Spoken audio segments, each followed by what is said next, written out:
Hello Hello. there. Welcome back to another episode of Star Wars in the Galaxy. My name is Eli. Jacob, unfortunately, will not be with us for this episode. He could not make the recording schedule. But welcome back to another episode of Star Wars in the Galaxy, watching all the Star Wars we can get our hands on. This is episode 173. This is episode 4 of season 21.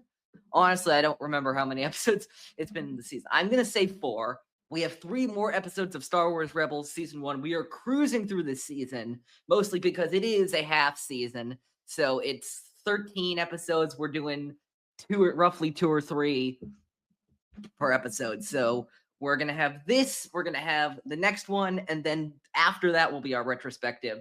And then I think we're going to be, just due to scheduling issues, taking a little bit of a break and then returning back I think we'll start season 2 of Rebels around early July. So very excited for that. Today's episodes we watched. Give me a second. I'm actually just going to close the door. All right. Today's episodes we watched were Path of the Jedi, Idiot's Array, and Vision of Hope. 3 great episodes of Star Wars Rebels. And let's hear the summaries for what these episodes are about. In Path of the Jedi, after the terrible tapping into the dark side that Ezra engaged in in Fort Anaxes against the Grand Inquisitor, Kanan Jarrus resolves to give Ezra a true test of whether or not he should become a Jedi. Ezra is late to Jedi training after doing something that we don't know but will be specified later with Sabine, and Kanan chides him about this but also prepares him for this great test. The first thing they do is head off in a shuttle. I think it's in the Phantom. They head off in the Phantom, and the first challenge that Ezra has is finding a temple. Kanan says that the Jedi had many temples across the galaxy during their height of their power, but that most were destroyed by the Empire, but some hidden temples still remains. Ezra finds one with the Force on Lothal, nonetheless, and he asks Kanan if he knew that was there, to which Kanan responded that he didn't know 100%, but he had some suspicions. Kanan and Ezra stand in front of the temple for a quick second before Kanan instructs Ezra to interact with the temple and see how to get in. Ezra is able to glean from the temple, which has been clearly has a Force signature of its own, that it needs a master and apprentice duo to get in. So Kanan and Ezra both open the doors of the Jedi Temple on Lothal. They enter, and Ezra immediately notices 2 skeletons of dead Jedi, or at least that's what Kanan says, Padawans, masters whose Padawans never came back from their trials in this temple. And it was serving as a dire warning for Ezra of what failure would look like for him. Ezra then goes into the temple on his own, as Kanan insists he must wait outside, and these trials are for Ezra alone. Ezra then sees Kanan come in with him anyway, changing his mind. And then somehow the Grand Inquisitor shows up in the temple, and if you haven't guessed, this is all a vision. Kanan and the Grand Inquisitor duel, and the Grand Inquisitor eventually kills Kanan. Or again, so it seems. And then tempts Ezra with the dark side once again as he dodges the Inquisitor's blows, but eventually it falls back onto seemingly the Ghost, where he sees versions of the other members of the Ghost crew lamenting about how sad it was that he failed, but that they really didn't care at all about him, really just of what he could offer to them and the crew, and with Hera, the growing rebellion. Ezra then walks in and talks with them and they try to apologize, but before they can really proceed in doing that, they're all struck down by another vision of the Grand Inquisitor. The Grand Inquisitor, Ezra falls into after this, Ezra falls into yet another abyss.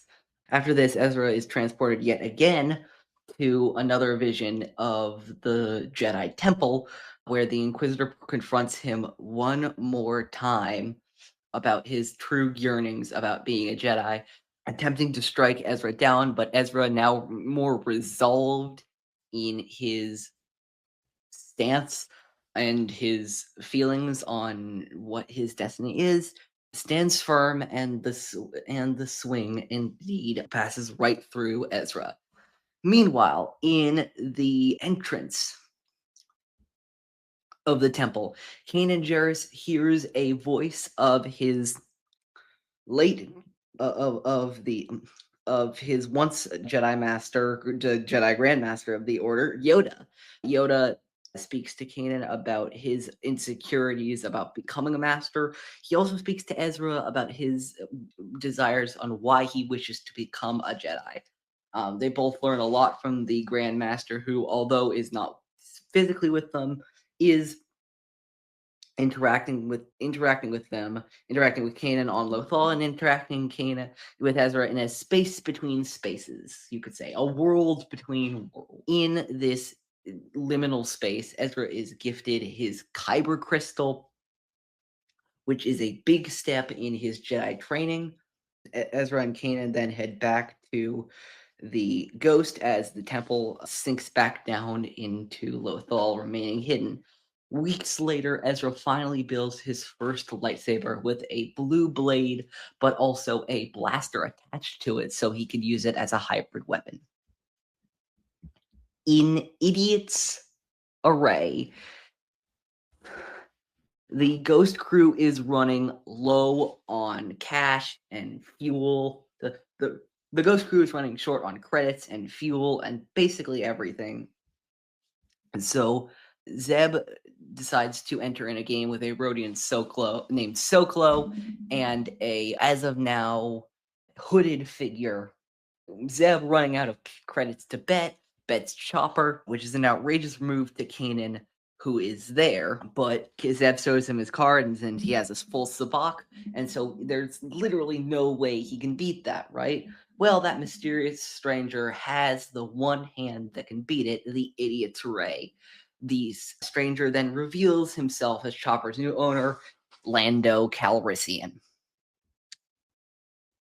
Calrissian is a shady entrepreneur, and he wants the Ghost crew to help him smuggle some cargo, that's the Imperial blockade, onto Lothal so he can make a lot of money for himself, and in exchange, he'll return Chopper to them. The Ghost crew reluctantly goes along with this, and Lando makes his way through the crew, getting to know all of them, although his charming natures amuse some and annoy others. After leaving Lothal, the Ghost rendezvous with a freighter that Lando is getting the cargo from, and they meet the ship's owner, a Jablogian slave master named Azmorigan. Lando then, with no consent given, offers Hera up as a slave girl in return for his cargo. He happens to mention that in case of a comet to Hera, the escape pods may be a good form of entry, but then he and the rest of the Ghost crew leaves on the Ghost, leaving Hera with Azmorigan. Hera quickly overpowers Azmorigan, gets back to the Ghost, and punches Lando right in the face for putting her in such a compromising position. On the Ghost, Ezra and Zeb pry open the cargo and reveal that the cargo that Lando is smuggling is a creature called a puffer pig. When the puffer pig is scared, it, as the name suggests, will puff up, which is exactly what happens, creating many problems before the Ghost Crew as the Puffer Pig blocks them off from each other. Eventually, their signature massacre goes off, and the Empire recognizes them, which has them chased relentlessly by the Empire, down to Lothal. And although they managed to escape to a farm that Lando bought on Lothal, and Lando explains to them that puffer pigs can smell precious minerals, so it can do the job of a dozen mining scanners. Azmorigan and his henchmen find Lando and the Ghost Crew on Lothal after a heated battle in which Chopper steals a fuel canister of Lando, preventing him to leave the planet. The Ghost Crew leaves all intact, with nothing for the wiser, but all of their crew safely in one piece. In Vision of Hope, Ezra is training by deflecting blaster shots from Sabine, Zeb, and Chopper to redirect them to a stormtrooper helmet, and is producing middling results when all of a sudden he gets a vision regarding one of his heroes, Senator in Exile Gall Travyis, who we've seen before. He gets an intense vision of him being chased by stormtroopers, of him and the crew saving Senator Travyis from the Empire, and of Travyis telling him that his parents were very brave and they would be proud of him. Ezra wakes up on the ground to find that every single one of the shots that were fired at him in which he had the vision were deflected back at the stormtrooper helmet. Travis's next transmission goes out shortly afterwards, which he produces a cryptic message telling the rebels where to meet him on Lothal in the old Lothal capital city building. Ezra then reaches out to Zare Leonis, who has been promoted more at the Imperial Academy and is about to go off-world to the planet Arcanus. And Zare Leonis tells him that there is an operation in place to try and capture Travyis. Infiltrating the old Senate building through the sewers in two groups, they manage to find Travyis and get him away from the Empire, but the Empire is hot on their trails. Kanan, Zeb, and Sabine go one way, and Hera, Ezra, and Travyis go another way. Travyis seems to be faltering behind, falling briefly, asking some suspicious questions, and when they come up against a quickly revolving fan in the sewers, Travyis reveals his true identity as a triple agent of the Imperial Security Bureau, who tricks rebels like themselves into revealing themselves so that they can be hunted down by the Empire. Ezra reveals his identity to Travyis as the son of Mira and Ephraim Bridger, after which Travyis, like the vision, says that his parents were very brave and also foolish, because if they really valued their lives, they wouldn't have spoken up. Been handed Hera's gun earlier, Travyis tries to shoot them, but realizes too late that Hera's blaster is not loaded, and Hera punches him and knocks him unconscious. The remainder of the Ghost Crew arrives right after Hera knocks him unconscious. Kanan uses the Force to slow the fan. The rebels return to the Ghost unscathed in their confrontation with the Empire. Ezra is very sorrowful because he thought that Travyis could be someone to be trusted, and indeed he was not. And Kanan consoles him, saying that sometimes the visions he receives in the Force are not true, and that he has to be very wary of what truths or untruths they may reveal.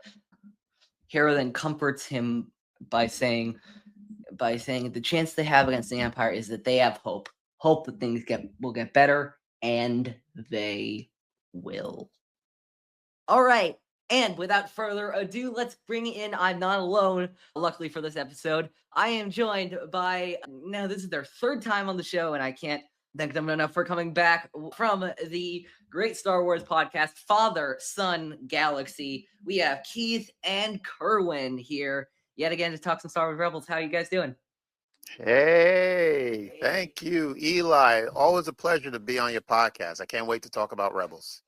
Absolutely. Jacob was looking so much forward to this because Rebels is one of his favorites, but I love it too.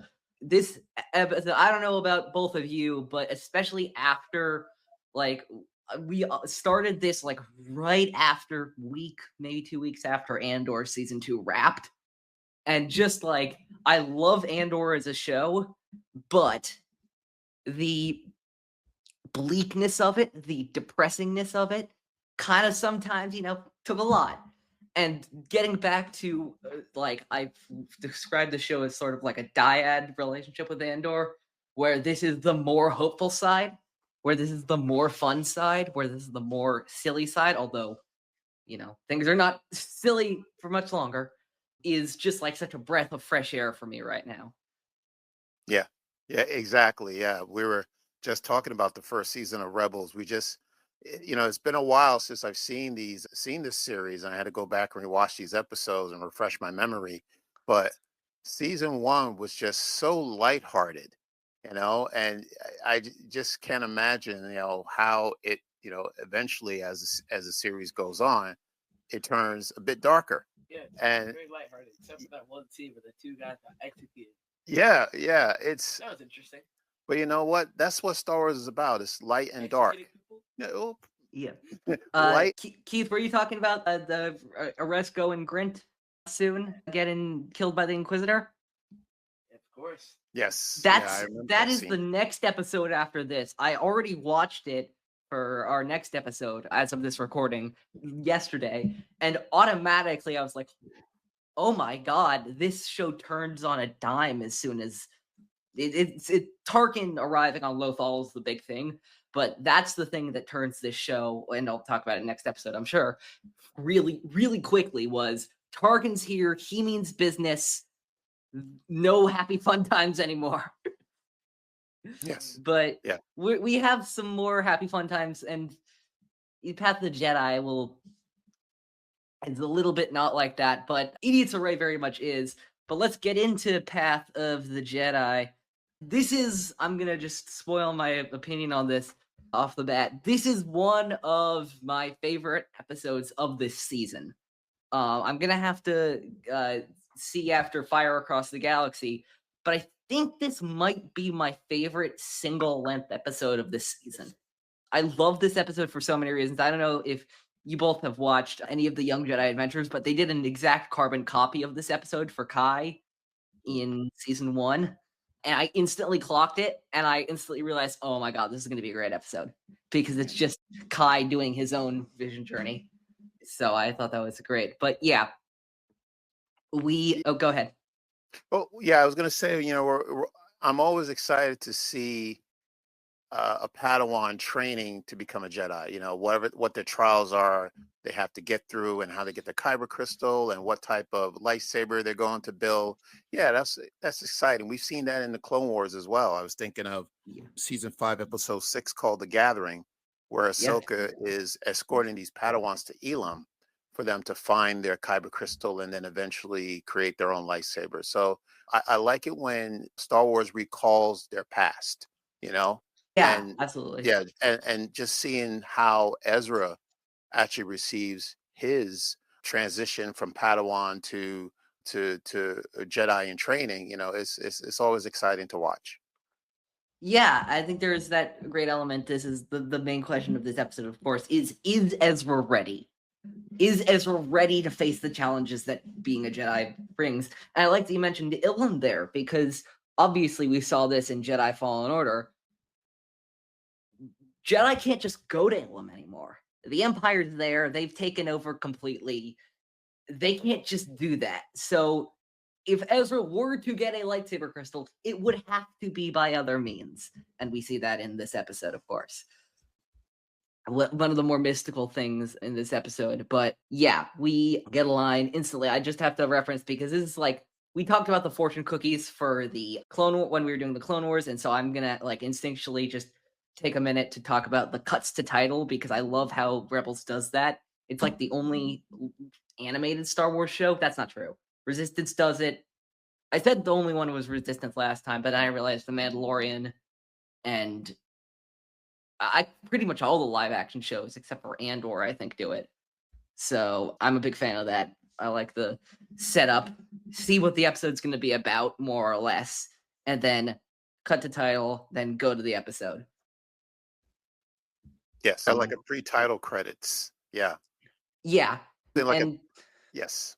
there was one that, like, for example, even though I wasn't crazy about the episode itself, the Idiot's Array cut to title was perfect.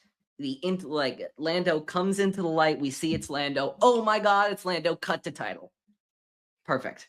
And then this one was like pretty much just like if you're ready. And then the Vision of Hope one was just as we're waking up from the vision, which I thought was okay. But anyway, my point was I had this line right after that was before they even go. Kanan, I want to become the Jedi you see in me, the one I don't always see in myself. And that's one of the big questions about this episode, and I'll throw it to you both very soon. I was just thinking about, like, one of Ezra's main struggles in this episode is with imposter syndrome. Is he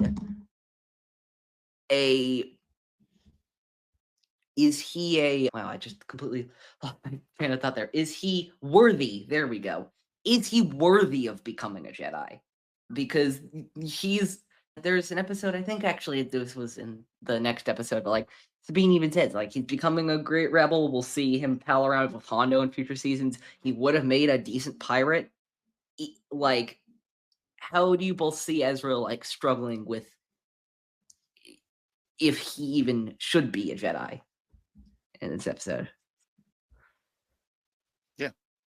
Yeah, well, a few things that Ezra is really dealing with is, yes, you're right, whether he is cut out to be a Jedi, but he's also getting through trauma.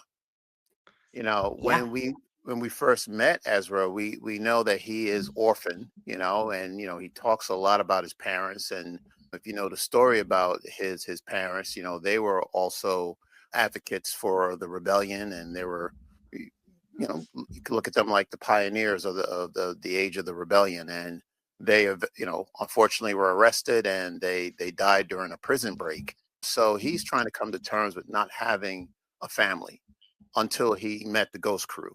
So for someone who's, lost a parent, or, in this case, lost both parents, you kind of question, well, who am I? What, your identity? Like, I don't have my dad, I don't have my mama. Who am I? Who am I supposed to be? Who are my parents? Should I be what they were? So yeah, he's going back and forth into looking at, whether this is something that he's ready for. And then he has Kanan, who of course has his own backstory, and Kanan is as well also going through, well, can I train him to be a Jedi because of the trauma that he went through? So it's a very interesting story that the both of them are trying to find a common ground. And then, I think they look at each other, they're building each other up, what one doesn't have, the other one does. And I think that's what makes them such a good pair. Yeah, absolutely. There are so many moments, like we had one in the previous episodes where the Inquisitor says something like, your master is unfocused and undisciplined, or something like that, and Ezra then responds, then we're perfect for each other. Obviously, in this episode we get a lot of that, and then going forward it only builds and builds and builds. But yeah, I'm thinking about, like, what you said about, like, the influence of family with one of Ezra's visions about, when after the vision of the Grand Inquisitor, quote unquote, defeats him, he falls back onto the Ghost, and the other Ghost crew members are talking about, yeah, such a shame he failed. He could have offered us some really useful skills, but the one, like, clear takeaway, even when Ezra confronts him, is that they didn't care about him in the vision as a person. And that's one of Ezra's insecurities, I think, is that he's been alone. He'd been alone for around 7 years before this, and nobody really valued him, I gathered, on the streets of Lothal, other than what he could do for them. And so once he gets this new family, it's sort of like a pinch me moment of are you sure that you just love me for who I am and not what I can do for you? And I think that's that scene's a really powerful one for me. And then, of course, even though Ezra feels betrayed by them, he then watches as they're all struck down by the Grand Inquisitor anyway, just to twist the knife even a little bit more. Yeah, that's his fear, that he's dealing with. So the fear of losing his loved ones because he's already lost his parents. So that's something that creeps up throughout this episode is, trying to overcome your fear. And then what's the worst fear that you could have is just losing your loved ones. Yeah, absolutely. And Ezra is dealing with that a lot. Actually, Keith, I'll throw it to you. Do you have anything you want to talk about at the beginning of this episode? Not particularly. I think it was really interesting though how they had to both work together to bring that temple up into the ground. And how Kanan was kind of letting Ezra lead the way in terms of giving the directions because he already knew where it was. He just wanted to see if Ezra was capable enough to lead them in the right way, and he did, which I think was pretty cool. Yeah, I like that you mentioned that. I had that in my notes as well. I think it's interesting that I think it's really interesting that the Lothal Temple has somewhat of a consciousness that it can that it only can be opened under very certain circumstances. And that, yeah, it honors that. If Master Yoda, who's of course one of the wisest and strongest Jedi, who we might get a little bit of in this episode, walked up to this temple, would he be able to lift it? I don't know. I don't think so, because it requires two. It requires the master and apprentice.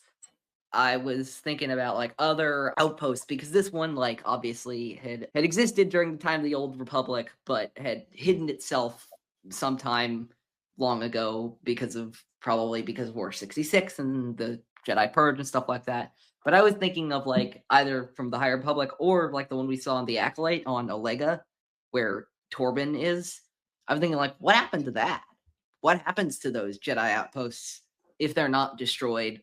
They're just left there. It's an interesting. Yeah, that's a good point. Never thought of that. Yeah, it just seems like there are more of these temples out there that we're aware of, and I'm not sure exactly what happens to them after, I guess after Order 66. Are they torn down by the Empire? Does the Empire use them as a base? Or yeah, that's a very good question. I don't know the answer to that one. Yeah, Kanan says in the episode, I think that most of them were destroyed by the Empire, but I'm curious to see which ones weren't. That would actually be an interesting story, I think, for Luke to pursue in the days after Jakku, in the days after the war's end. That seems like something he would do, is seek out old Jedi. I mean, he did, I think, in a book. I forget what it's called. It takes place right after A New Hope. But on, I think it's Deveron that he seeks out an old Jedi temple. But yeah, they get into the temple. Yeah, there's some great banter moments as well. The one I'm thinking of is as the door is closing on Ezra, he asks Kanan, "What exactly am I looking for?" Kanan responds, "Nothing and everything." Mm-hmm. Ezra says, "That doesn't help." And Kanan says, "I know." And I'd like to think, I think even Kanan says that's what his master told him. Is that nobody really can explain what the trial's going to be, because the trial's obviously designed by the Force to challenge the person in question. And there's a recognition, I think, that this is a common thing in a lot of Jedi-focused stories of of the Master Yoda, of the line from Yoda in The Last Jedi. We are what they grow beyond. That every Jedi faces their own challenges, and that their master can only prepare them so much. that they have to take the extra initiative, that they have to handle all that stuff with everything they've taught and just then their own instincts. Yes, I it think is reminds me of Luke on Dagobah when before he goes into the cave, he looks at Yoda and said, "Well, what's in there?" And Yoda says, "Only what you take with you." Because yeah. Yoda doesn't know what Luke is going to find because you're right, it's individualized. It's what's in your mind. What are your fears? What are your strengths and weaknesses? That's what comes in there with you. And the path that Luke takes is going to be different than what Ezra takes or what Kanan took. Yeah. So I thought that was very interesting. Like we don't know until that person's in there to know exactly what their weaknesses are and what their fears are and how is the best way to overcome them. I think that's what Yeah. makes the story so compelling, when these Padawans are going through their Jedi training because they're all individuals, each one of us are very different people. We don't know what their trial is going to look like until they actually involved and or actually experiencing it for themselves. Yeah, I think you're right about that. I just had a thing I was looking at that caught my. Oh yeah, I wrote another quote that was said by a Jedi Master to Luke in the original trilogy. This time a different one to Ben, which I think also goes nightly, as well as the Dagobah stuff, which I think obviously we'll get to Yoda pretty soon. But Ben tells Luke, "Your eyes can deceive you. Don't trust them." And you like the temple will find some way to deceive you, but what ultimately I think saves Ezra is he's able to recognize that these things that are happening are not real. They're a manifestation of what he fears. And I think it's the line that Ben says after that, let go of your conscious self and act on instinct. He has that line that when he turns it around, he says, I'm alone again, alone. Yeah, been alone before, survived. I can survive this. So that is, I think that is the moment that he finally realizes, oh, this is only as real as I'm making it. Yep. Yeah, exactly. Yeah, I agree with that. I want to get actually to what I already hinted at in this episode. Let's talk about Yoda. Let's talk about the return of Frank Oz, which I loved because I love Tom Kane as a voice actor. I never really loved his version of Yoda that he did in the Clone Wars. I think because it was just so different. So to get Frank back as Yoda for this series, even though he does not appear a lot, was vital to me. Like it was like really made it feel like a part of the Star Wars universe as we know it. Him talking to both Kanan and Ezra, addressing them with where they are as a guide, confirming to both of them that I'm not sure if they fully believe that he's alive, but I think Kanan probably has some inkling by the end. And with Yoda's theme blasting in the background, Yoda is my favorite Star Wars character, and he always has been. So yeah, there's a reason why I love this episode so much. What do you both take away from Yoda's appearance, if only by voice, in this episode? Yes. Now I don't recall which episode of the Clone Wars it was. Maybe Keith remembers, but there was an episode where Yoda communed with Qui-Gon, right? Qui-Gon was already gone and he was one with the Yeah, Force. that was season 6. Yeah. Season And 6 was a very weird season. oh, really? Okay. But I believe it was Qui-Gon or maybe someone else who helped Yoda to commune with people in the cosmic force in the afterlife, right? So I think now we're seeing that Yoda understands how to commune, even though it's different here because I mean he's not speaking to anyone who are force ghosts, but he's able to project his voice, and that's a part of you know speaking to the cosmic force. So eventually he can speak to both the living force and the cosmic force, right? Because he's That's a just really interesting point. I'd never considered that Qui-Gon may have been behind why Yoda was able to do that. I always just thought, oh, well, Yoda's just incredibly powerful, and like Dagobah is just incredibly strong with the Force. the Living Force specifically. So I thought, oh, he just managed to like, yeah, maybe Qui-Gon did teach him to do that. Yeah, I mean that's what I thought about when I saw this scene, and I could be wrong, but yeah, I mean it was just wonderful just to even hear his voice, because it's distinctive, it's Yoda, and it sounds like Yoda, and I wasn't sure if it was Frank Oz, but I checked the credits, and yes, it was absolutely, and it just gives you chills, his voice is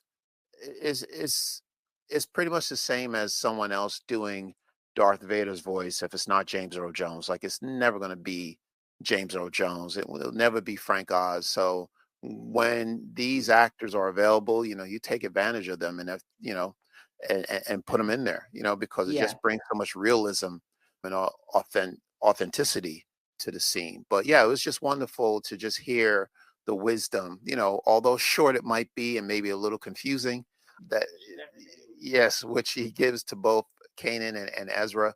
And Ezra is completely confused. Like he has no idea who Yoda is. But the conversations that he had was, are you ready? You passed your test, but are you ready to become a Jedi? And how do you know that you're ready? You know?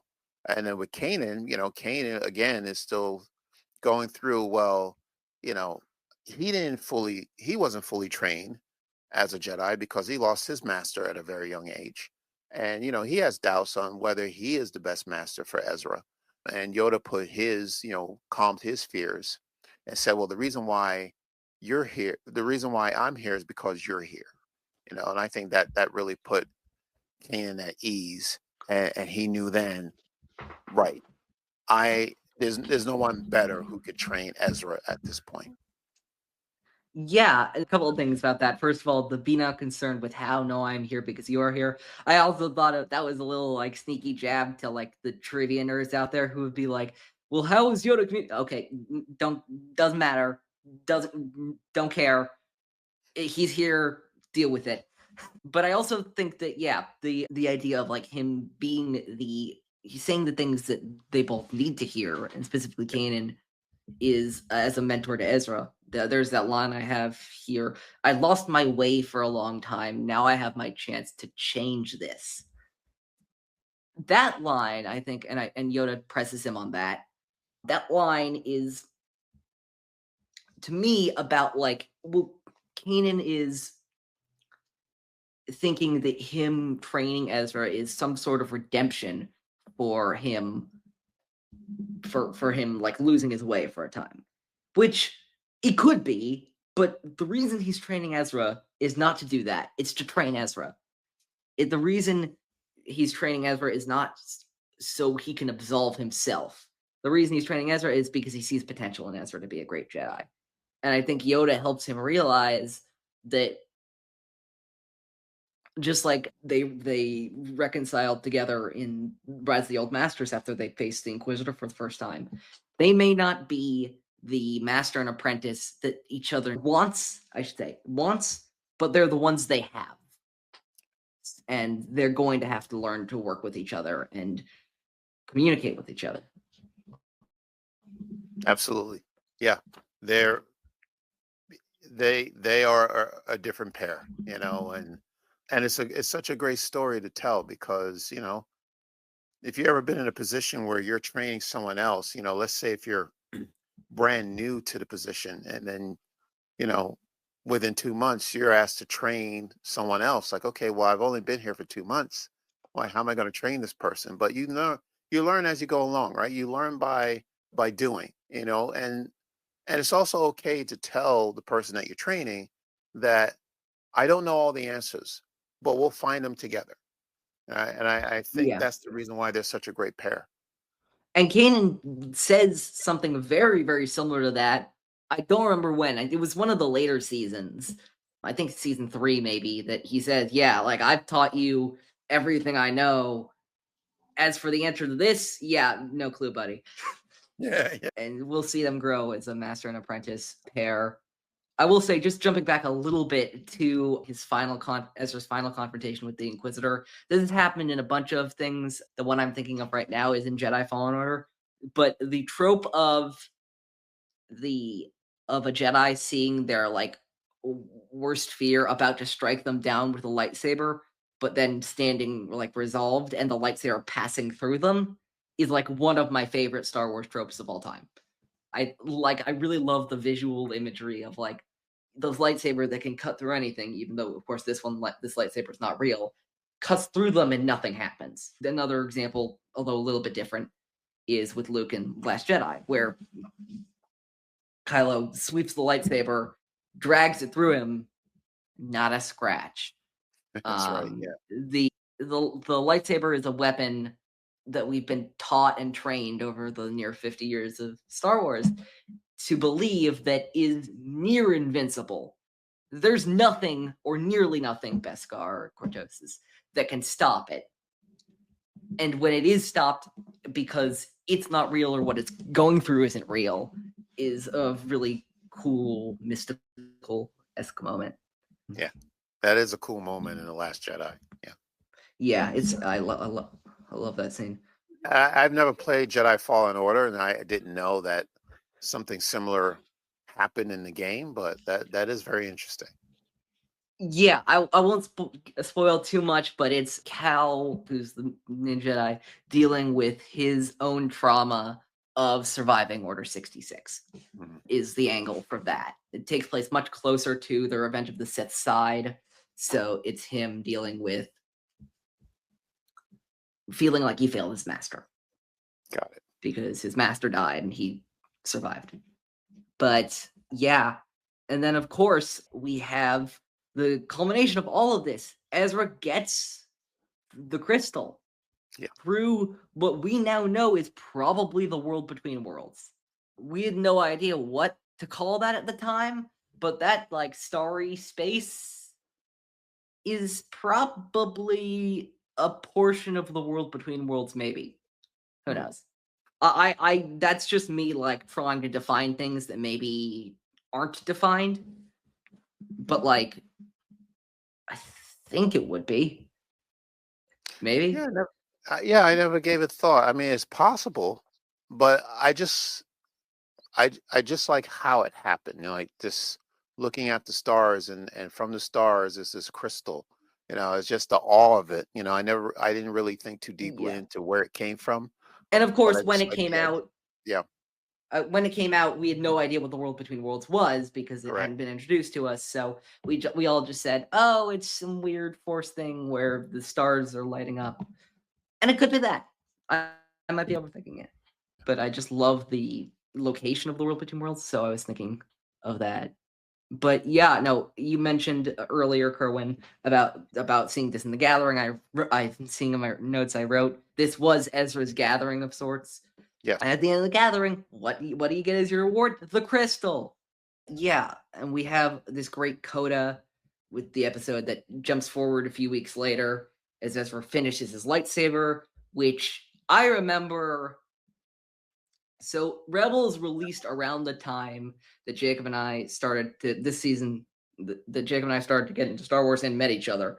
So I remember we were geeking out over this episode specifically because we loved the design of Ezra's first lightsaber. The lightsaber blaster combo blew our minds. We had no idea that was even something they could do. And what I think is really cool about it, there's a moment, I believe it was in the last episode, I think Gathering Forces, where Kanan tries to, as a weird gimmick during the lightsaber duel with the Inquisitor, tries to like fire his blaster at him, but Ezra's built-in blaster isn't a gimmick. It's not something that he can just pull out in a fight, like when he needs a quick getaway or something like that. Ezra's blaster built into his lightsaber is a part of his style. Even before he starts training with a lightsaber, we'll see him using it as a blaster. And I think it I think Kanan says something like, it's unorthodox, but I guess so is everything about your training. So I guess it's perfect. Yeah, I love the lightsaber, and I was very sad when it got crushed by Vader in that at the end of season 2. Although I understand it represented Ezra kind of growing up. Yes. Yeah. Both of your thoughts about? Yeah. I was just gonna ask what both your thoughts were about Ezra's lightsaber. Yes, yeah. It's individualized, right? So that's the purpose of each Padawan or Jedi creating their own lightsaber. And correct me if I'm wrong, and I believe the reason why Ezra wanted a blaster is because he's more comfortable using a blaster than he is with a lightsaber. I don't know if that's true or not. I Yeah. think more or less, So yeah. yeah, so it's unique. I didn't think you could have both, but it works for him. It absolutely works for him. And something that I didn't pick up until I saw this episode again is a stun blaster. As Yeah. far as I know, yeah. So well, you know, to Ezra's credit, he's not looking to hurt or kill anyone, but a stun blaster is, just that's all you need to just put someone in his place or to stop someone from, you know, getting to wherever they need to be. So he's not looking to, permanently, as Vader would say, permanently damage, the person that he's firing at. So, he chose a stun blaster, which is pretty interesting. Yeah. This is probably a comment for another episode, but I remember specifically talking about that blaster lightsaber. There was a moment where we got like a sneak preview of before season 2 came out. We got a sneak preview of that duel between Ezra, Kanan, and Vader in the premiere of season 2. And there's that part where Vader's holding with the Force Ezra's lightsaber up to his neck and is trying to like cut him with that, and he's obviously resisting. And I was like, Ezra, your blaster side of the lightsaber is pointing towards Vader. Literally, just shoot. Even if just to get yourself out of that circumstance, just shoot. You can't ignore that. Yeah. But there is some creative usages of that in the future, especially in that finale, which we'll get to in future episodes. I'll give the floor to both of you. Anything else you both want to talk about from Path of the Jedi? Yeah. Well, one thing I wanted to say, going back to that episode of the Clone Wars called The Gathering, you have that introduction by Tom Kane. It was something that he said I thought was very nice, how it was written. And he said, the trials are hard, tests must be passed, but none is as important as the gathering. It is then that a Jedi's path will truly begin, which to me is the reason for the title of the episode, Rebels, Path of the Jedi. So that was pretty cool. It's very funny because now when you Google Path of the Jedi, as I was with this episode, Path of the Jedi is this is the title of multiple different things. 3 things, actually. Or apparently there was I'm looking it up right now. Apparently there was a web browser video game. I'm not counting that. What I am counting is, obviously, this episode. I believe there was an old attraction that may no longer exist at the Disney parks, where like the little kids would like receive like some very rudimentary lightsaber training and get to like face off against Vader or somebody else. Like it's just stuff for like the toddlers and stuff like that. I think that was called Path of the Jedi, even though I don't think that exists anymore. And then the Minecraft DLC, the Star Wars Minecraft DLC, is called Path of the Jedi. And what's the first thing you do with the Minecraft Path of Jedi DLC? You get your crystal.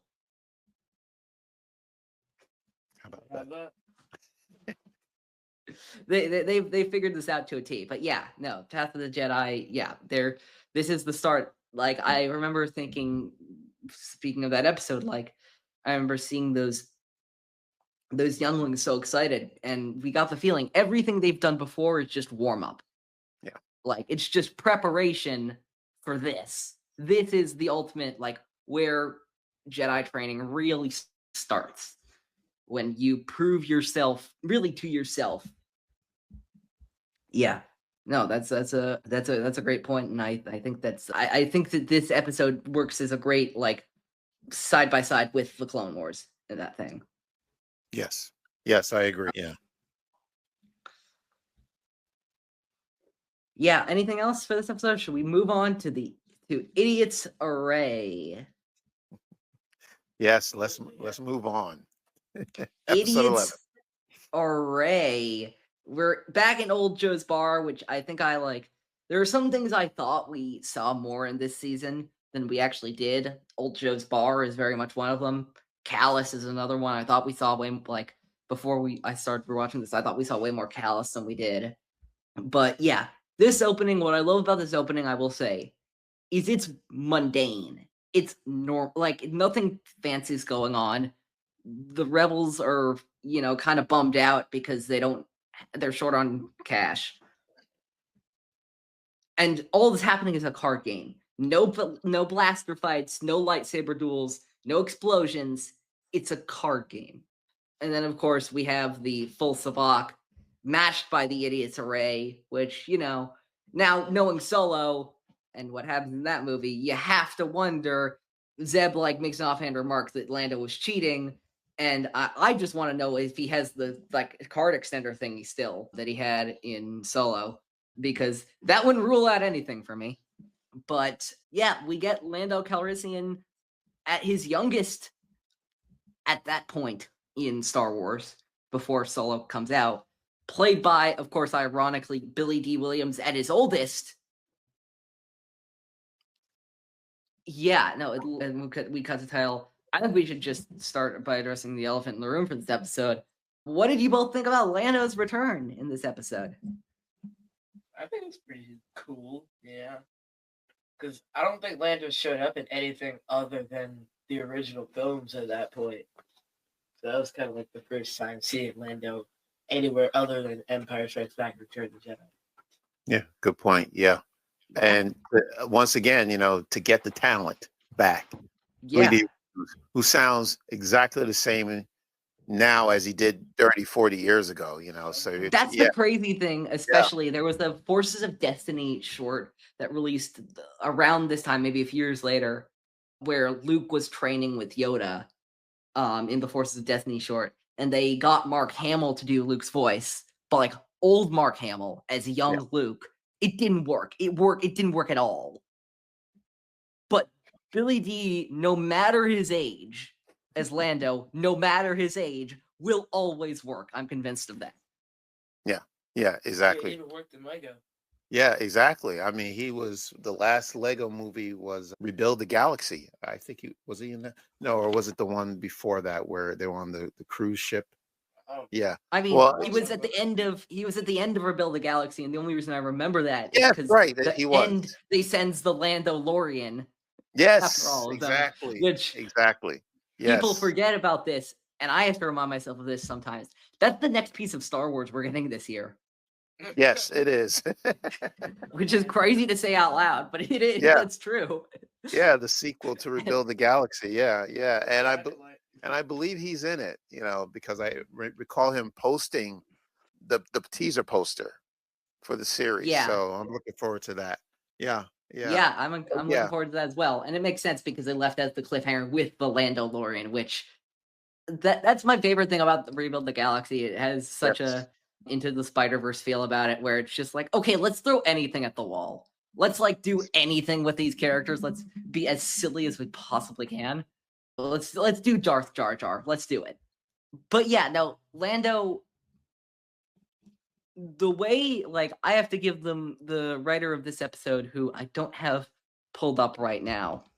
I know Charles Murray wrote the last episode with Dave directing. Who wrote this episode? Kevin Hops. Kevin Hops writes Lando so well. I was just there were moments where I was just kind of my mouth was hanging open, where he was where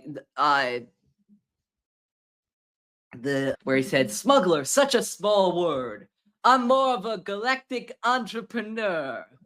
You know what that means? I'm yes, please. You could do this entire episode and just have Lando monologuing to himself, and I'm convinced it would be at least 75% as good. Yeah. What's nice about it is Billy D. Williams loves the character. So he's always going to loves doing this. The best. Yeah, absolutely. So I'm always glad to see him come back, and I was excited to see him in this episode. Yeah, no, it's great, and I thought all the cons he was playing on Azmorigan in this episode, I thought were so specifically Lando, where he is so good at selling people what they want to hear and then slowly sneaking away with what he wants. In this case, of course, the puffer pig, which is just a delightfully silly addition to this episode, I'll just say. What a weird, like, the explanation, the Empire only scans for technological things, so my mining equipment is just going to be this little creature, is absolutely wild, but I love it. Of course, we get into a lot of shenanigans in this episode with the pig just blocking the doorway and causing all sorts of trouble with that, causing them to unmask the signature so the Empire recognizes them. This episode, I'll throw this to both of you, and you can take any episode, part of the episode into account with this. Like, this episode is, I think, one of the goofier episodes. If not, I think the goofiest episode of the season, I would say. What do you all make of that? What do you both make of that? Yeah, you could tell that at least the first season is geared towards kids, because I could see, Yeah. a child, maybe a 5-year-old, 7-year-old, sitting and watching this episode and just laughing. So I think that was their audience, and I'm good with that, because I enjoyed it just as much as any child. I thought it was hilarious. I mean, that puffer pig is just, you know, just the trouble that pig caused them. Although it wasn't the pig's fault, when it gets scared or frightened, yeah, that's what happens, and this thing expands, and then it just causes all kinds of trouble, and the ghost ship loses their identity, and they're revealed, and the Empire's after them. It was wonderful. It was wonderful. Yeah. Yes, exactly. I like that. A series of unfortunate events. Yeah. It's just one after the other. Yeah. Yes. I was thinking, although I thought it was weird a little bit that Lando had to explain afterwards, once they got back to Lothal, that the reason puffer pigs were so great for mining is because they could sniff out like valuable minerals and stuff like that. I'm like, you hadn't, like, from what they did already, you have an explanation already. You just dig a tunnel a little bit underground, place the puffer pig, drop a puffer pig in the tunnel, scare them, they expand, boom, you have a mine. But maybe I'm just thinking, like, in terms of what was presented in the episode, maybe that wouldn't practically work. But I was like, if you just have a bunch of expanding balloons underground, that'd be messy. They have those pigs that are really good at sniffing out truffles from underground. It's kind of like that, I assume. Yeah, I bet you're right. And it's very weird that it's like technically a little bit contraband. That's the other thing that's interesting about this episode, is there's that subtext of the Empire doesn't wants to own all the land and on Lothal, and they're not comfortable with anybody else owning all the land that was just there on the planet. It's something I actually like about a lot of Star Wars stories set within the Empire era. Even if they're not explicitly about the Empire, they still have the effects of the Empire weighing on them. That's like something like Solo is a great example of that, where the Empire is never the main antagonist of the movie, but they're there. When Han flies into the Maelstrom and the Imperial Star Destroyer comes out the other side, you can't ignore that, even if they're not the main villains. Exactly. Yeah, they're like a shadow. They're always looming. Yeah, they're always there. Yeah. Yeah. Like crippling debt. Okay. Yeah, and then we get to the kind of, I'd say, a little icky part of this episode, where Lando just pushes Leia onto Azmorigan as a slave, which I remember happening in this episode. I didn't remember it was this short, and frankly, I think they did a good thing by keeping it this short. Like, that Hera escapes almost immediately, but given obviously the history of Ryloth and Twi'leks being kept as slaves. Of Yeah. course, still being kept as slaves as far as Return of the Jedi, where we see Ula and Lin Mi. Like, look, I'm not saying like Lando should have figured something else out for that con, because Hera was in a pretty compromised position there. Yeah. Yeah, he clearly took advantage of Hera. I was, after I watched the episode, I did a little bit of research on the character, the Azmorigan. Ugly man. Yeah, right. Yeah, exactly. So, and then they describe him. Well, his species is a Jablogian, which is one of the, I knew that, and it's one of the best, only because it's one of the best Star Wars names for a species I've ever heard. Yes, yeah. And he's from Nashada, and he's a slaver. Oh, okay. Yeah. And I said, well, then that makes sense, because I didn't know that until after I watched the episode. Like, why would he be interested in Hera? But that's his bread and butter, right? So slavery is alive and well in Star Wars. I've never heard slavery described. Yeah, well, yeah, but that's how he makes it. That's his business. I mean, yeah, this is Star Wars. I didn't realize that his primary thing was a slaver. I thought he was just a criminal, maybe my perception of Azmorigan before this was like a pretty downsized version of Jabba. Instead of a galactic kingpin, a local kingpin who floated through a few systems, had a share of maybe a few slaves, lived lavishly while everybody else who worked for him suffered. But nope, the slave master makes sense as well. Although I know he returns in season 2 when Hondo's palling around with him, and I don't remember anything to do with slaves in that episode. But maybe he was expanding his business. I don't know. Yeah, right. Yeah, I don't remember what happened in season 2, but yeah, and then Hera obviously knew this about him, and she just played the role, until she was able to escape. And then when she got back onto the ship, and she gave Lando such a wallop right in the stomach. So hard, his voice got high pitched. Which I actually, Keith, I'm glad you mentioned that, because I read there was maybe it was on the StarWars.com trivia gallery or something like that they had Billy D read that line normal, and they just pitched up his voice in post-production, which I thought was just a cool twist. Yeah, a cool trick. It worked. It's very funny. Hera gets on a streak these episodes. 2 episodes in a row, she's punching people. Lando this episode, Travyis the next episode. She is yeah.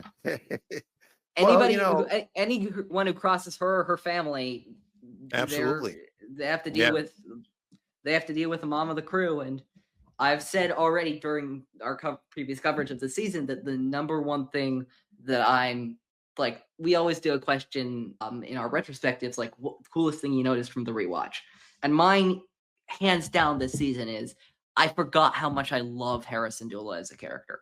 Yeah, truly, she is one of she is right up there for me with Ahsoka and Ezra as my favorite characters in this show.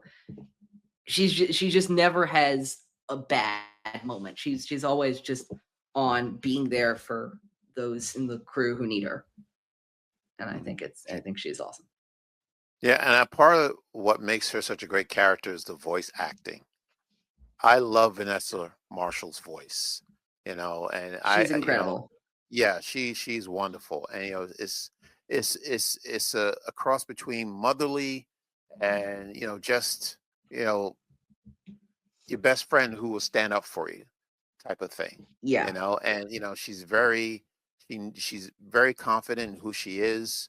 She is, knows she takes interest in her background, her coming from Ryloth, and her parents, what they are, and the role they play in fighting against the Empire. So she takes that spirit from them and runs with it, so, and she has leadership skills, leadership qualities.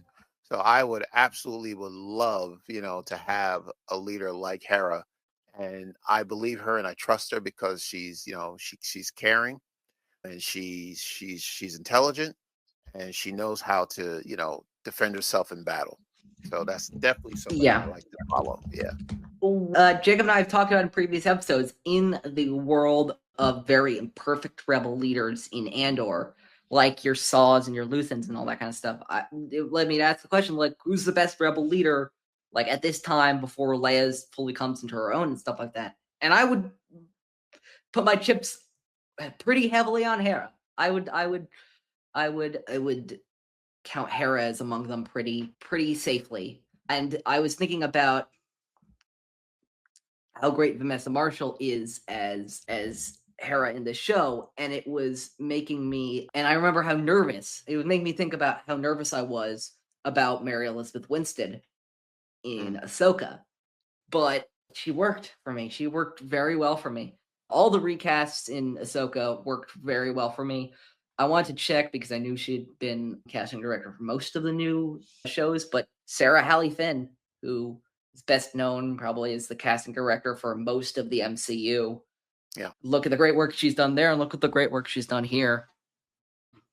Credit to her for getting Mary Elizabeth Winstead on that. Yeah. Anything else that either of you want to discuss from Idiot's Array? No, I like the ending. When they get to the planet, I don't think I have the planet written down, but It's a when low. It's probably. I'm just not saying. yeah, okay, all right. Same planet they're always on. Oh, it is Lothal, right? Okay, all right. And then Lando takes the pig, and they're looking for minerals, and then they run into Azmorigan. It was very funny. When Lando says, "Well, how did you get here?" You didn't walk here. And I recall Azmorigan just saying something about my feet are tired, and I want to go home or something like that. Just it was very lighthearted. And then you have this blast of fire that takes place, and they eventually overtake Azmorigan, and they have them leave, and I think somebody kicked them in the rear. Yeah, maybe I'm misunderstanding that, but I think when they overtook his men, and they told him to get out or get back to your ship, and I thought somebody gave him a swift kick, and he was started running, and they're gone. And Hera goes back to Lando and said, well, you haven't paid us for the work that we've done. And then like Lando's, oh, well, I'm good for it, that's fine, we'll catch it. Yeah, right. And then they take off, and Chopper, without anyone knowing, took one of his fuel supplies. Yeah, they robbed him. Yeah, they robbed Lando, which is absolutely understandable. That's what Lando deserves. And of course, Lando is always one up from everyone else. And he says, well, one step ahead. Well, of course I knew. That's why I didn't pay them. And then they know, and he knows for sure that he's gonna meet them again. I love that ending. Till we meet again, Yeah. Yeah, there's that now in like hindsight. Now I'm thinking that he goes back to his ship, pulls out a hologram. He goes, "The Calrissian Chronicles, Chapter 10." So I met up with this crew. Exactly. Because we know, thanks to Shadow of the Sith, that he kept the Calrissian Chronicles going well past the events of the original trilogy. So like, it's not unreasonable to think that he was like, wow, that was crazy. Let me just put this down for my eventual autobiography. Yeah, that's a good story to tell. Yeah. All right, let's go on to the final episode, Vision of Hope.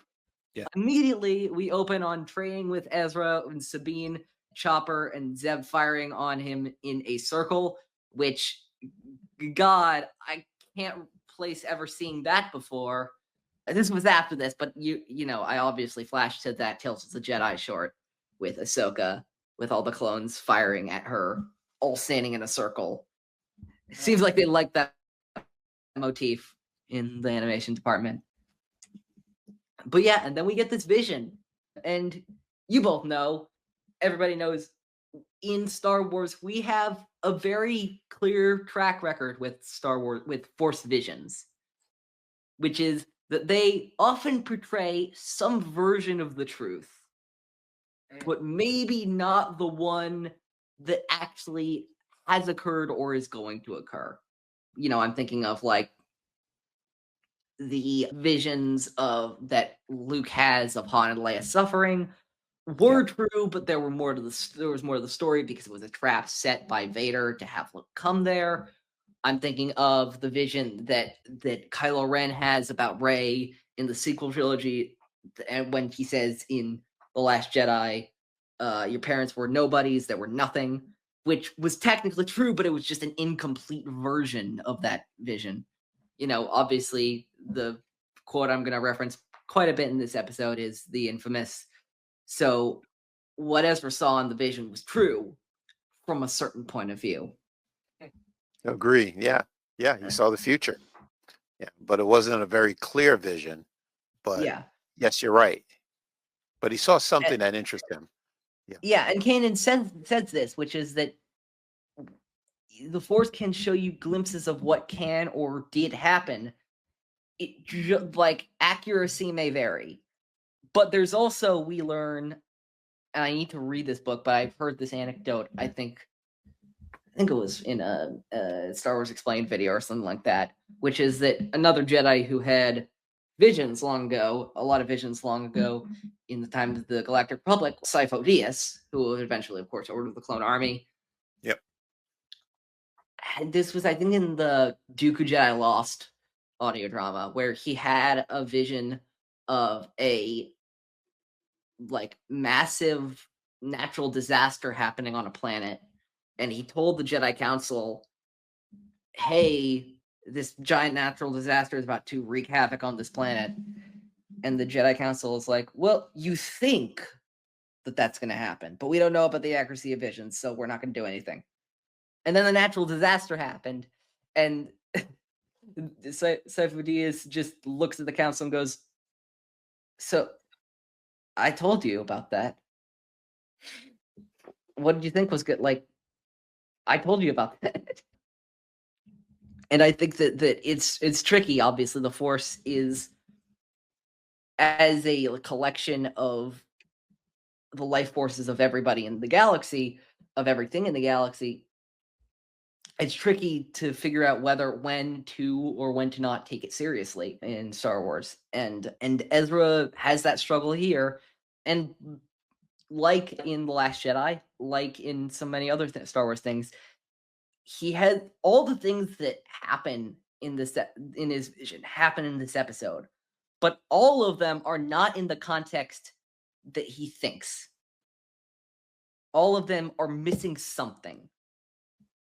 The first image is him running from stormtroopers. That's not running from stormtroopers to get Travis or running away with Travis. That's just to meet with Zare. He has the vision of, I think it's him and Travis and Hera going into the sewer. We'll see obviously what happens in that sewer. And then of course we see Travis saying your parents were very brave. And of course afterwards he paused in the real story. He pauses and goes, and very foolish, which is, a pretty important part of that sentence to leave out. Yeah. Put the lightsaber down, boy. Oh yeah, which maybe Ezra thought of it was like a safety thing or something like that. Maybe Travis was afraid it was going to put them all in danger, but no, it was, in reality, it was just a giant betrayal. Yeah. Before we get to the meat of the episode, I didn't want to cover something because I know you both are Marvel fans as well. There was a scene in this episode that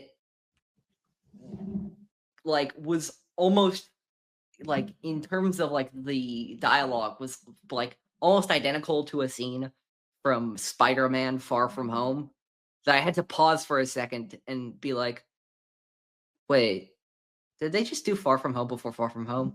It's the scene where Zeb tries to throw something And Ezra suddenly, and the dialogue I wrote down, what are you doing? Helping you to hone your Jedi powers. Why didn't you see that coming?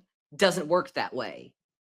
Which reminds me of the scene where May throws something at Peter before he goes to Europe.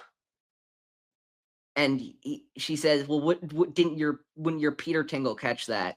And he's like, no, it only catches stuff when it's in danger, and I wasn't in danger there.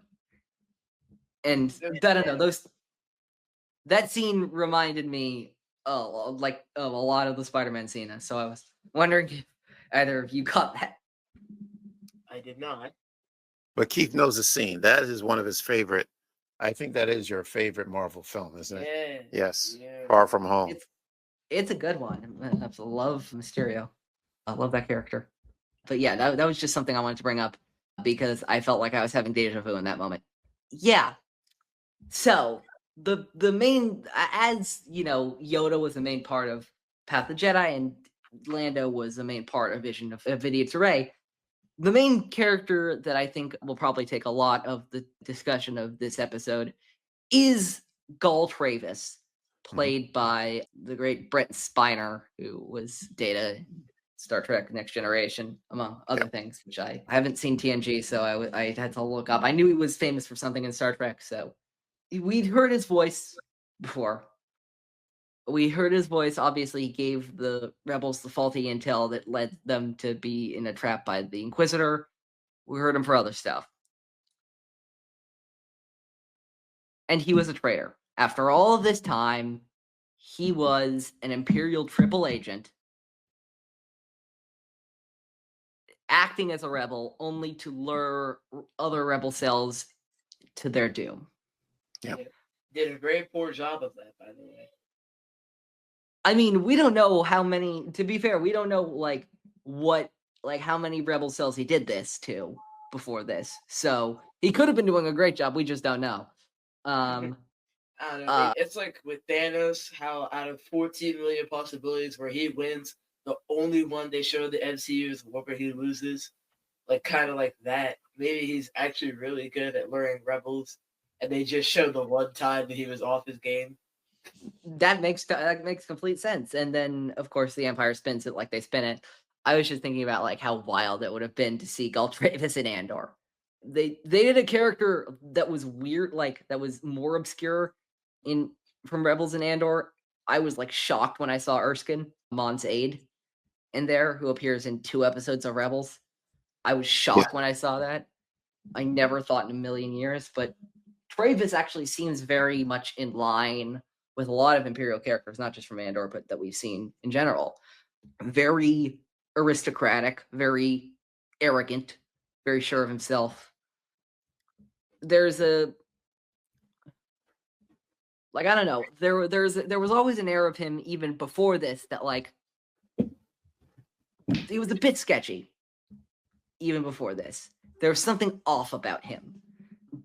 But of course, the heartbreaking part is that he wasn't always this way. You know, he knew Ezra's parents. He tried, like so many other people, like Sibo, who we saw in episodes prior, to warn them that speaking out against the Empire would have consequences. But then he just became part of the machine. Then he just, became part of the Empire. And it's just this, like, I say this right before Harold literally punches him, but it's such a gut punch that when we realize that Travyis is a traitor. It's so like there's a feeling of there's like this sunken feeling of like, really, we did all of this and we found one local ally only for him to be a spy. Really? Yeah. Even Sabine, she says like, "Is anybody on our side?" And yeah, that was a great touch. It's so hard. Yeah, it's hard to tell, and like there's a version of Travyis, I think, where like when he's asking about like who's funding them and all that kind of stuff, there's a version of that question that could be like, a sincere thing for somebody like just looking to join the larger rebellion. But obviously we know he's just trying to like find out as much about who's supporting them so he can go after them with Imperial resources, which is Imagine Travis was actually a good guy and Hera just knocks him out and leaves him on the floor to get captured. I mean, isn't that what the partisans do anyway? I mean, like that would be crazy for Hera and the Ghost Crew to do. That would, as far as I'm concerned, be Tong's Day for the partisans. But they're such a I every time I see the partisans in like it's a group that we know so well in Star Wars despite having them appear so little. Like if you really think about it, they were in 2 episodes of Rebels, a little bit of Rogue One, in the background of Andor. They were also in the Bad Batch, I think. I know Saw was in the A Bad little Batch. bit. I don't think Saw had really formed the partisans yet, but yeah, even so, a little bit of the Bad Batch, like 2 episodes of the Bad Batch. We haven't really like the best look we got of them are in the books and comics, but I'd love to see more of them on screen. Especially, I love the 2 Chips brothers. I love those guys. I love those guys. The 2 Chips brothers are great. Especially, of course, that one moment Luthen in season 1. Who's the spy? Who's the spy? It's Tubes. He just like looks around and says the spy is the first member of the partisans that he looks at. Fantastic. Yeah. So by the way, Eli, are Yeah. you familiar with an actor named David Niven? No, I think I might have heard the name. Okay. Whenever I see Gall Travyis, he reminds me of David Niven. So I don't know if you're at a computer or anything like that, but you can check it. I'm looking it up right now. Right. Yeah. Look up David Niven, and he looks exactly like Gall Travyis. I see it. I see it. They took this actor and created this character based on his look. It's just amazing. Every time I look at it, it's like, wow, that's David Niven. Oh my gosh, you're right. Yeah. I absolutely see it. I wonder if he was of any inspiration to that. Yeah. I mean, I don't know. He might have been a fan. Someone, might have, been a fan of David Niven. I mean, he's from. He fought in World War II. Luckily, he was on Britain's side. So yes. if I looked him up and it had been revealed that like he was secretly working for like the Germans the entire time, I would have like left the building. That would have been a little too accurate. Right, exactly. I don't know. That's just an Easter egg. I don't know. It probably has no connection at all to Gall Travyis, but no, it's a good one. Side by side, yeah. It's a good observation, and I absolutely agree. I forgot about this. This is another Fallen Order thing, because one of the first things you use the Force for in Fallen Order is to slow down a fan, which is obviously what Kanan does at the end of this episode. Which when I played Fallen Order, I'm like, oh, that's a cool new use of the Force. It's not new. They did it in Rebels first, which I think is very cool. I always like the image of like the fan whirring very fast and then slowing down. It's great. It's fantastic. Yeah, we have the great twist of Hera hands Travis the blaster, only for him to aim it, only to realize that it wasn't loaded. Right. Yeah. Which and that incredibly awesome line right after she punches him, a true rebel would know that the blaster was unloaded. Which, Keith, I'm starting to agree with you just based on that. Maybe he isn't such a great, maybe he isn't so great at this. Maybe if you're supposed to be luring rebels to their doom, you think you'd at least know how to handle a blaster, or at least know if it's loaded. That's kind of embarrassing. Yeah, you're absolutely right. I was gonna say and at least to keep up the appearances of like a senator who's constantly wanted by the Empire, so would know how to defend himself. And then I realized, well, Mothma, the first time we see anybody kill somebody in front of her in the most recent season of Andor. Like when Cassian shoots her driver, Chloris, she's like stunned. Mhm.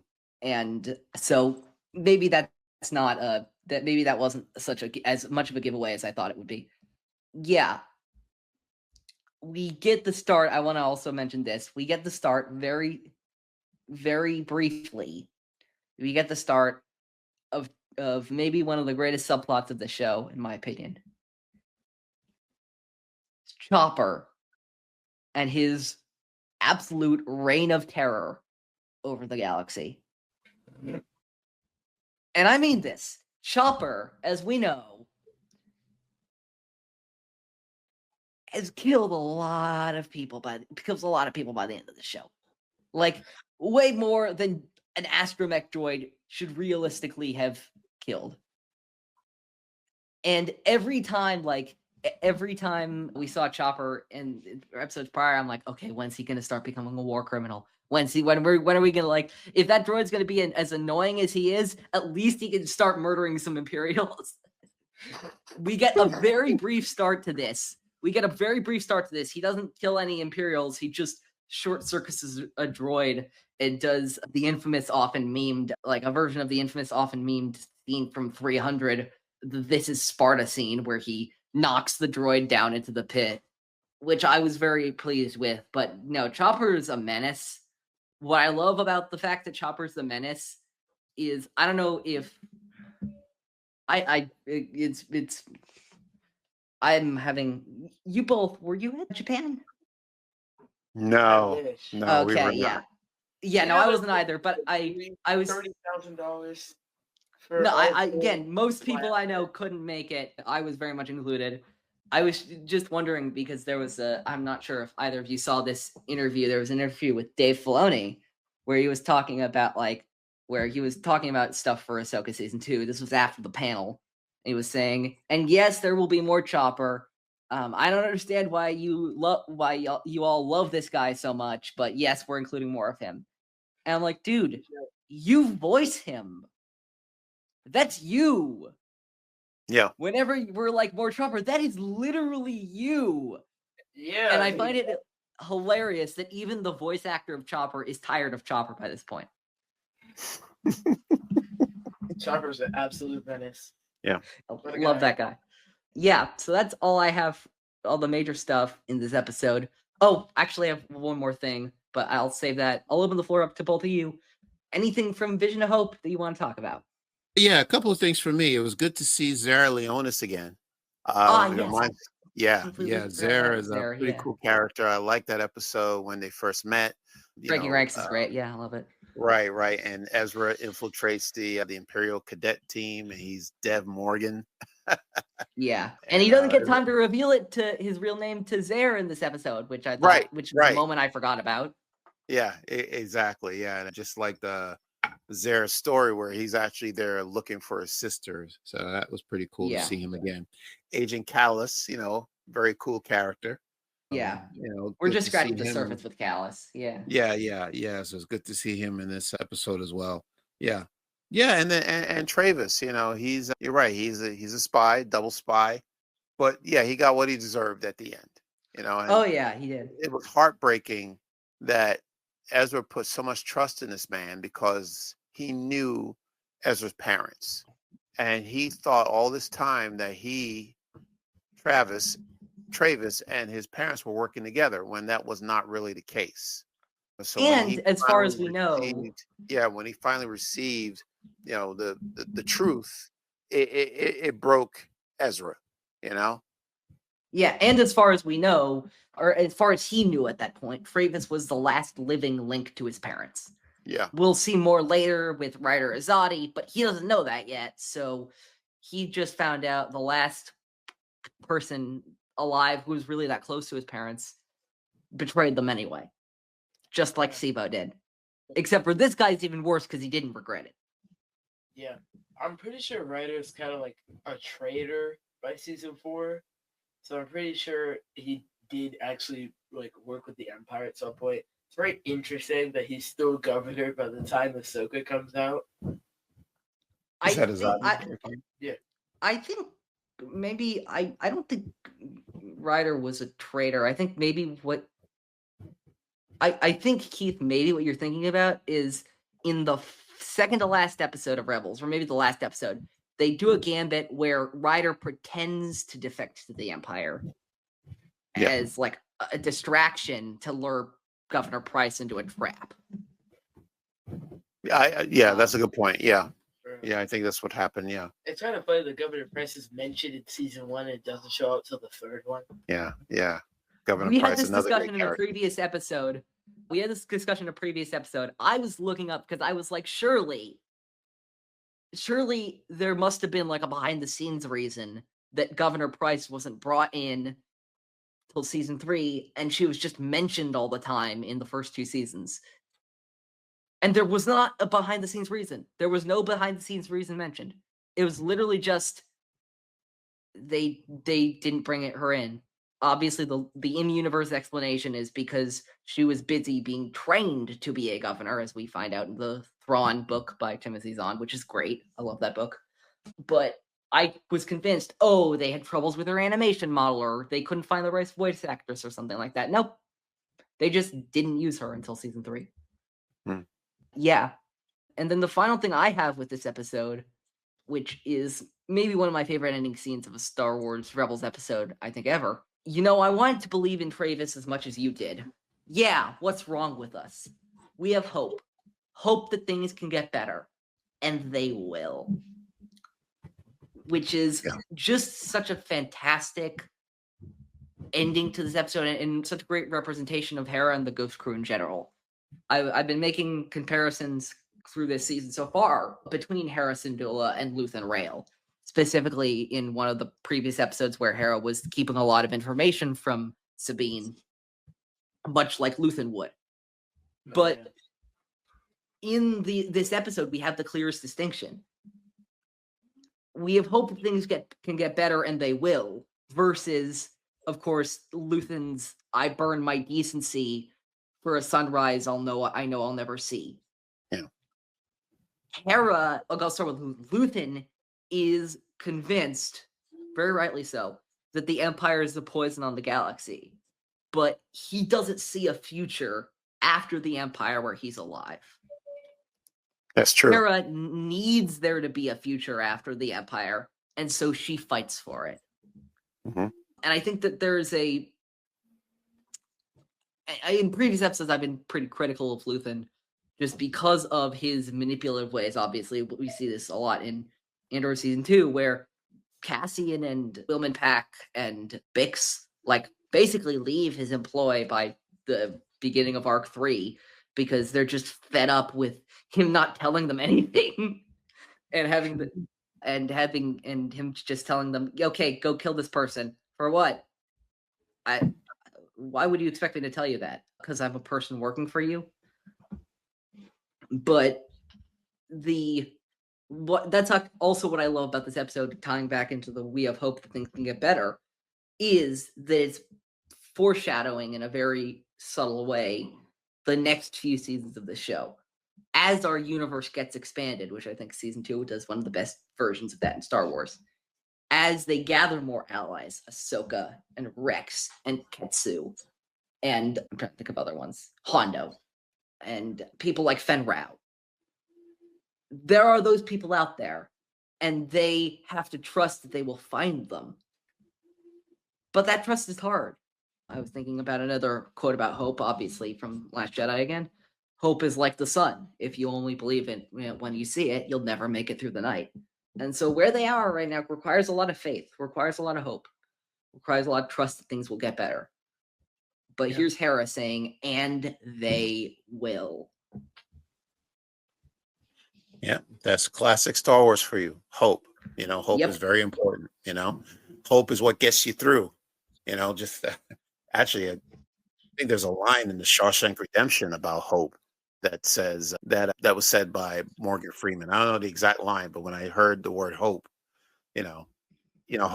hope is a very dangerous thing.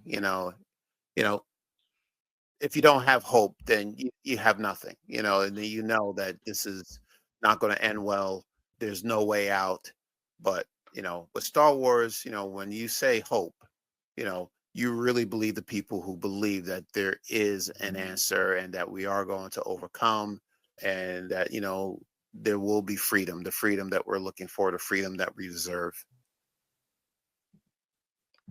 Yeah, absolutely. Anything else that either of you want to talk about from any of these 3 episodes? And I'll actually just say this as well. What are both of your overall thoughts about these 3 episodes? I think they were good. Yeah. As I said earlier, it was at a time when Rebels was lighthearted, and I'm not saying that I don't like the darkness of Rebels. I love it. That's what Star Wars is. It's about the light and the dark. But I thought these 3 episodes are just fun to watch and very reminiscent of what we've seen in the past, from the original trilogy and from the Clone Wars. Yeah, it's all connected, and I like that, and you could tell that Dave Filoni, understood George Lucas and, his style. Well, his style of storytelling, he understood it. And why I love Rebels so much is it's not easy to create characters from scratch and have them be so loved and such a hit with the Star Wars community. And they knocked out of the park with this series. Like every character, they're indelible. Yeah. And of course, Dave Filoni makes that so because these are the characters that he created, but they're unforgettable characters. And so I enjoy this series. I enjoy these 3 episodes, and I'm always here to talk about Rebels. Yeah, it's great. As I was saying this to Jacob, and I guess we had on in the first episode. I'm convinced, other than the films that released afterward, other than the sequel trilogy films that released afterwards, The Rise of Skywalker and The Last Jedi, and Skeleton Crew, you would be hard pressed to find I think Rebels has in some way influenced every single piece of Star Wars media that released after it. I think you could find something in every single piece of Star Wars media after it that is influenced somehow. That's how influential it's been. And of course, for good reason. It was the first piece of canon Star Wars we got after the reset. It had to set a lot of these ground rules, and it did very well. I mean, just with Path of the Jedi, it set a lot of ground rules, and Dave really made a mark without George, because obviously he worked a lot with George on the Clone Wars. He set a mark without George of, here is how, in my view, the Force works. Here is, in my view, what the Force can and cannot do. And he stuck to those guns very well. And, we see remnants of what happened in this show in Ahsoka and, of course, in future seasons of Rebels. Yeah, I love Path of the Jedi. I'll just say I love Path of the Jedi a lot. I am a bit more iffy on the other 2 episodes. They're not my favorites of the season, but they both have things that I enjoy. Lando is the key highlight of Idiot's Array, and the various Force visions are the highlights for me of Vision of Hope. But yeah, if anything else you guys have to say about these 3 episodes of Star Wars Rebels? Nope. Yeah, it's, again, pretty cool. Wonderful characters. It feels like Star Wars. It really does. Absolutely. All right. So I think that's going to be it for this episode of Star Wars and Galaxy. Next week, we have another guest coming on to Star Wars in a Galaxy to review the final 3 episodes of Star Wars Rebels Season 1, Call to Action, Rebel Resolve, and Fire Across the Galaxy. She's been on our show before. I don't think this is going to be her first official In a Galaxy appearance. I think she was on an episode of a special episode I did, but is a good friend of the show. Lauren Romo from the Galactic Podcast is going to be with us to discuss those episodes. Until then, before we get to all the stuff I'm going to plug, obviously, Keith and Kerwin, where can we find everything you do? You can find us wherever you get your podcast. Socials are Facebook, Twitter, and Instagram at BlueSky Galaxy. Website, BlueSkyGalaxy.com. please check out our Patreon page, patreon.com/FatherSonGalaxy, and our merch store, FatherSonGalaxy.myspreadshop.com. He did it. He did it. Yeah, no, please check out Father Son Galaxy. They do great stuff with Star Wars, Marvel, and other fandoms over there. I really enjoy every time I tune into one of your live streams and all that kind of stuff. Got some great stuff going on over there. For us, you can listen to us wherever you find your podcasts as well. You can follow us mostly on BlueSky at inagalaxypod.bluesky.social. You could follow me at my Linktree, linktr.ee/_OGFan327. And let's see, Epic Confrontations should be revving up. We should have recorded our next match by the time this episode comes out, so stay tuned for that. And I think if there's nothing else, all I gotta say is may the Force be with you always.